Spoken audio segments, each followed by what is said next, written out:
영유아의 미디어 사용 지도법에 대해서 알아보겠습니다. 만 5세 미만의 아동이 스마트폰, 태블릿, 컴퓨터, TV 등을 어떻게 사용하도록 지도해야 하는지에 대해서 알아보겠습니다.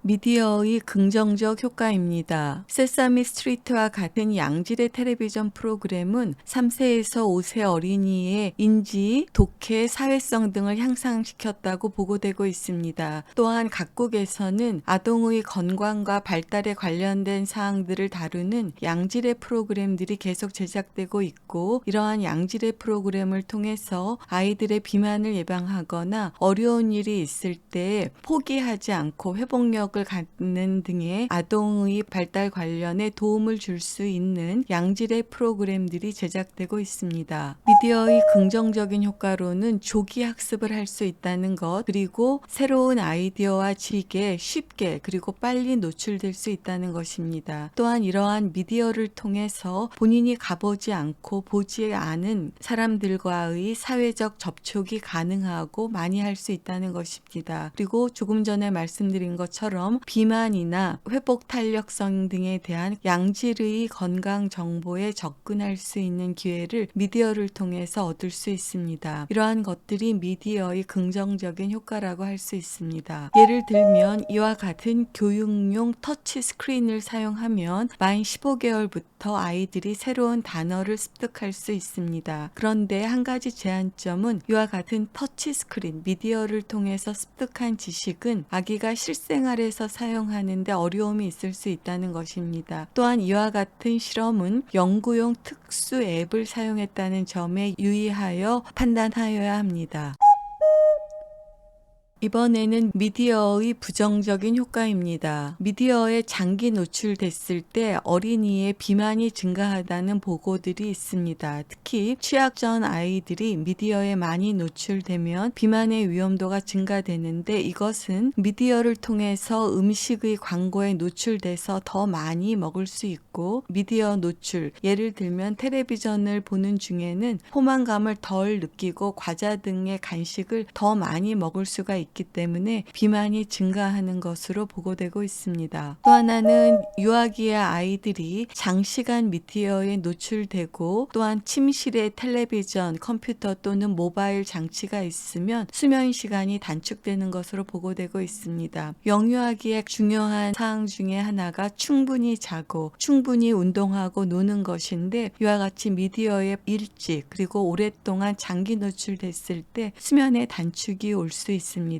그것은 미디어가 갖고 있는 자극적인 콘텐츠가 유아기의 수면의 단축을 유발할 수 있고, 또 하나는 스크린에서 방출되는 블루라이트가 수면을 유도하는 내인성 멜라토닌의 생성을 억제할 수 있다는 보고도 있습니다. 이와 같은 기전으로 미디어의 영유아가 일찍 그리고 장기 노출될 때 수면 단축의 부작용이 발생될 수 있습니다. 유아기에 과다한 영상에 노출되면 언어와 인지 발달을 저해할 수 있어서 이후의 학교 생활에 대한 준비에 부정적인 영향을 줄 수 있다는 보고들이 있습니다. 또한 부모가 거실 등의 텔레비를 계속 틀어놓는 경우들이 있습니다. 즉 부모의 백그라운드 텔레비전 사용은 계속 텔레비전에 신경을 쓸 수 있기 때문에 부모와 자녀 간의 그 상호작용을 약화시킬 수 있고, 또한 아기가 텔레비전의 자극이 계속되기 때문에 놀이에 집중하지 못하게 할 수 있습니다. 즉 부모가 계속적으로 거실에 텔레비전을 틀어놓는 경우에 아동의 주의를 산만하게 할 수 있습니다. 미디어의 위험은 수면의 양을 줄일 수 있고, 그리고 아이의 주의력과 학습에 대한 부정적인 영향을 줄 수 있습니다. 또한 비만과 함께 우울증의 발병률 또한 증가하는 것으로 보고되고 있습니다. 또한 인터넷 등에서 제공하는 정보 중에는 부정확한 정보도 많이 있기 때문에 이것 또한 매체의 위험이 될 수 있습니다. 또한 부적절하거나 안전하지 않은 콘텐츠에 노출될 수 있고, 개인 정보가 미디어를 통해서 노출될 수 있다는 위험성이 있습니다.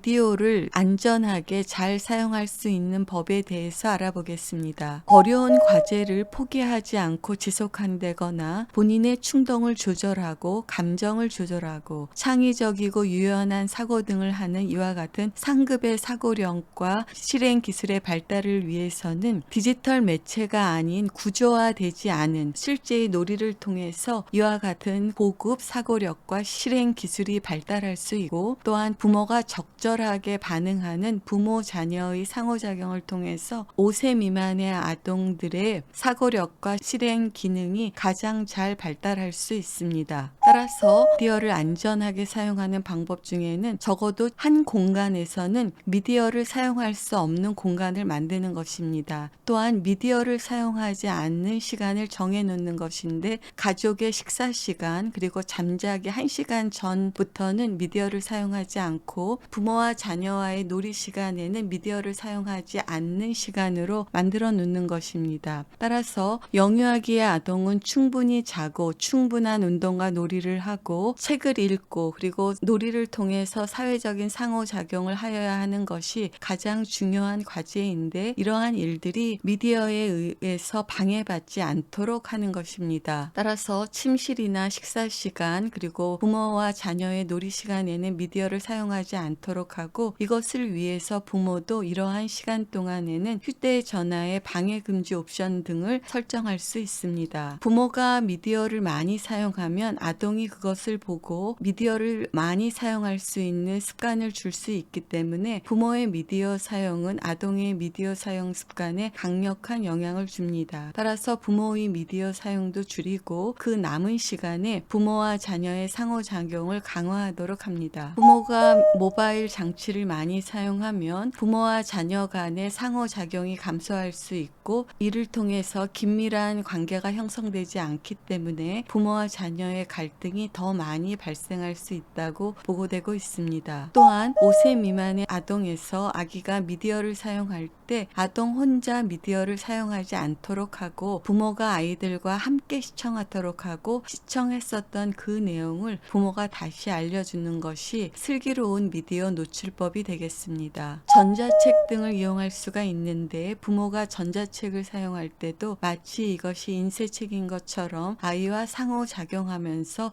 읽도록 합니다. 세계보건기구 등의 권고사항을 지키도록 합니다. 12개월 미만에는 영상 노출 전혀 하지 않습니다. 24개월 이후부터의 영상 노출 시간은 60분 이하로 제한하고 3시간 이상 충분한 시체 활동을 하고 아기가 충분한 수면을 하도록 합니다. 36개월부터도 영상 노출 시간은 60분 이하로 줄이고 충분한 신체 활동과 10시간 이상의 충분한 수면을 할 수 있도록 합니다. 따라서 24개월 미만의 아동에는 디지털 미디어를 사용하지 않고, 이후에도 디지털 미디어를 사용하여야 한다면 교육방송 프로그램 등과 같은 양질의 프로그램을 선택해서 아이가 사용할 수 있도록 하고, 아기가 미디어를 사용할 때 엄마 아빠가 아이와 되도록이면 함께 미디어를 시청하도록 합니다. 24개월 미만의 아동에게 빨리 미디어를 노출하여야 한다는 압박감을 부모가 느낄 필요가 없습니다. 우리 아이가 미디어에 노출되지 않으면 학교에 갔을 때 다른 애들이 미디어를 다 사용하는데 미디어를 사용하지 못하면 어떡하지 하는 불안감을 느낄 수 있습니다만, 현재 사용되고 있는 미디어의 인터페이스는 비교적 직관적이기 때문에 아이들이 집이나 학교에서 사용하기 시작하면 금세 배울 수가 있기 때문에 24개월 미만의 아동에게 미디어를 노출해야 한다는 압박감을 부모님이 느끼실 필요는 없습니다.